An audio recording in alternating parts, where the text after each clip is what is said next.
Hello, I'm here with City Hall correspondent, columnist Dan Fumano. Hi, Dan. Hi, Harold. Hey, you've been doing a couple of pieces this week on a situation at City Hall involving the mayor and one of his advisors and natural gas. Just sort of what's the elevator pitch on that one? Yeah, so it goes back to July in the summer. In the summer, Vancouver City Council made this kind of surprise move that there was no prior notice or anything that they were going to do this. But on the floor of council, they introduced an amendment and approved it by a narrow vote to basically directing city staff to go away and work on amending the bylaws regulating kind of new buildings to repeal a ban on using natural gas for heating and hot water in new buildings. So this is something that the previous council a couple of years ago had approved this new policy that was going to sort of, after a certain point, ban the use of natural gas for heating and hot water in new buildings. You're still allowed to use natural gas for cooking, but not heating and hot water.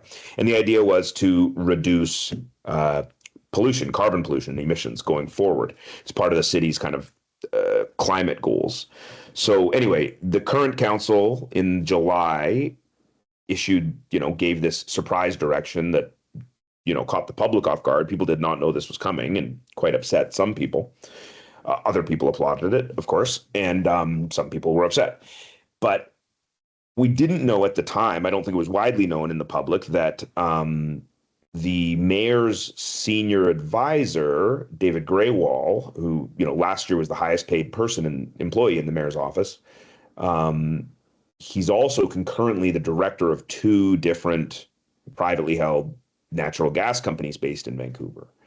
And so once we learned that, we reached out to the mayor's office and tried to get some details. We reached out directly to Mr. Graywall. He's declined to talk to us, but we confirmed some of the details. The mayor's office provided us with some information and said, we're confident that David's roles with his outside businesses don't affect his role at City Hall in any way. And, we tried to get some clarity.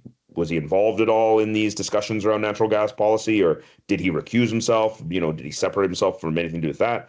And the mayor's office explained to us that, talking about natural gas policy is just a standard part of his job here. So apparently they have not seen any reason for him to remove himself from those conversations. But some of the councillors from the other parties outside of ABC have seen that as an issue and believe he should have recused himself to avoid at least the appearance of a conflict.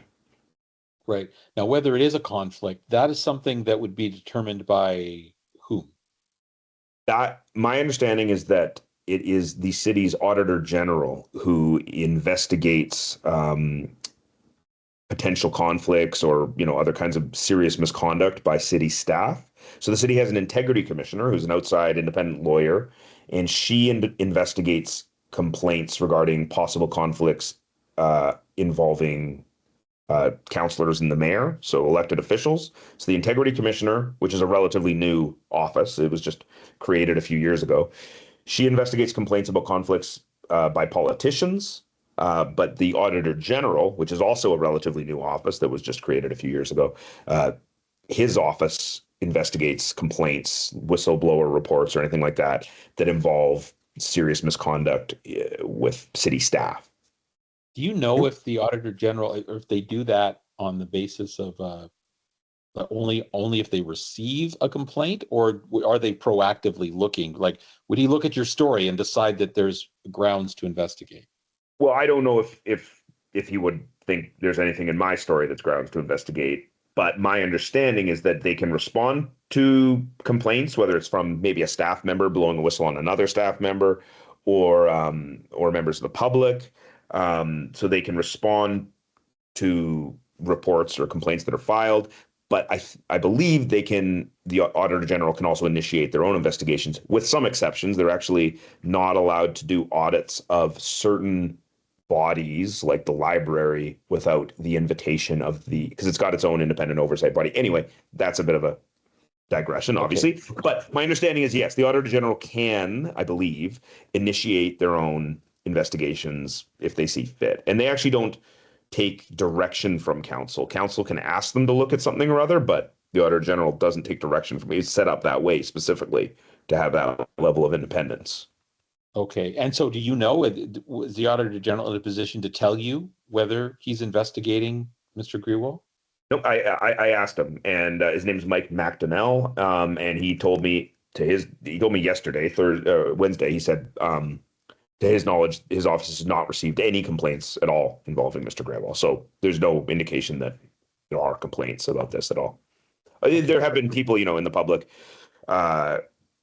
criticizing this decision. Politicians or ex-politicians or other members of the public have kind of criticized the way the mayor's office, didn't see fit to sort of recuse Mr. Grewal.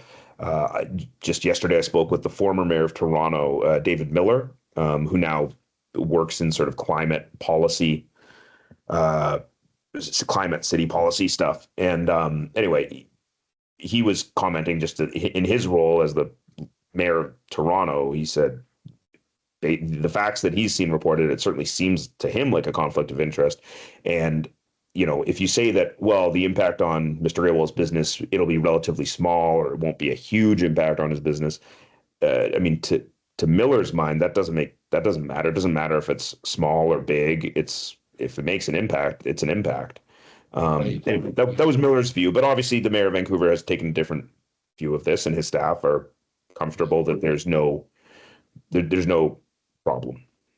The other thing that Toronto has, and that the BC government has, the federal government has, that Vancouver does not have, is a lobbyist registry. Exactly. And so actually, coincidentally, effectively is a place where anyone who wants to speak to an elected official. Yeah. Yeah. Right. Yeah. And so David Miller actually campaigned on the idea of creating a lobbyist registry at Toronto City Hall. In 2003, when Miller was running for mayor of Toronto, he campaigned on that idea. He pledged to get it set up. They got it set up during his time as the mayor of Toronto. It's been running there ever since, 15 years or whatever it is, 16, 17. He says, it's like anything, it doesn't solve all problems or anything, but he says it's been very useful and it's very helpful, adding an additional layer of transparency. So after our story came out earlier this week, one of the non-ABC councillors, one of the Green councillors, Pete Fry, so there's only 3 councillors who are not affiliated with the mayor's ABC party. Pete Fry gave notice, publicly announced that he plans to introduce a motion trying to set up a lobbyist registry in the city of Vancouver. And so at a meeting later this month, in a couple of weeks, we can expect Councillor Fry is going to introduce that motion, and that will be debated. At the same meeting earlier this week, one of the ABC councillors, Lenny Joe, gave notice on his own motion about a lobbyist registry as well. The important distinction is that Councillor Joe's motion seeks to make a request to the province, ask the province to set up a lobbyist registry and oversee it. And Councillor Fry is saying several Vancouver city councils have made that same request to the province over the years. The province hasn't done it. I guess they've got other things going on. And there's nothing stopping Vancouver from just creating their own lobbyist registry. And there's strong precedent because other cities like Surrey did it more than a decade ago, and it's still in operation. And the city of Kelowna more recently has got its own lobbyist registry. So the city can create its own lobbyist registry. And there's arguments that, it would be more efficient or it'd work better if the province does it. Yeah, and I think people might agree that the province would be better suited to do it. But Councillor Fry is making the argument it would be nice to have that transparency at City Hall and not wait for the province. Okay. I don't know how it would be. More efficient in the sense you could set up a registry for all municipalities provincially as opposed to one city. I guess, because I don't see it as more efficient necessarily, or even necessarily. I guess I don't know how much it would cost for one thing, for either way. But yeah. But so Councillor Joe, when I spoke with him briefly at council this week, he said, the key thing is these lobbyists aren't just lobbying one city. They aren't just lobbying one city or one party. They're not just lobbying Vancouver. They might be lobbying elected officials in Burnaby and Surrey and Prince George or whatever. And so you could maybe effectively see who's lobbying in which different cities. And so that was part of the argument. Oh, I see. And so that would be akin to the Elections BC campaign disclosure requirements, right? So you have them all in one place, and so you can see who's donating Easy to to- which yep. candidates in which cities Yep. in that regard too. So I guess there is that makes some sense. But also, Councillor Fry makes a good point. If it hasn't happened to this point, I guess we'll have to see who gets elected on October 19th, but that's certainly not a campaign promise that I've seen by any of the candidates running in this. I've not heard this. And this has also been the subject of resolutions from UBCM over the years. You know, various times UBCM conferences have passed resolutions asking the province to do this. And I mean, obviously the province has a lot of different priorities and lots of different things going on. And as you say, we're in the middle of a provincial election. I don't hear this as one of the issues. There's a lot of other issues we're hearing about, but not this one. Right. All right, Dan. Well, that's great. Thanks for getting us up to date on that. And we'll watch for your further reporting on this and connect with you again next week. Great. Thanks, Harold.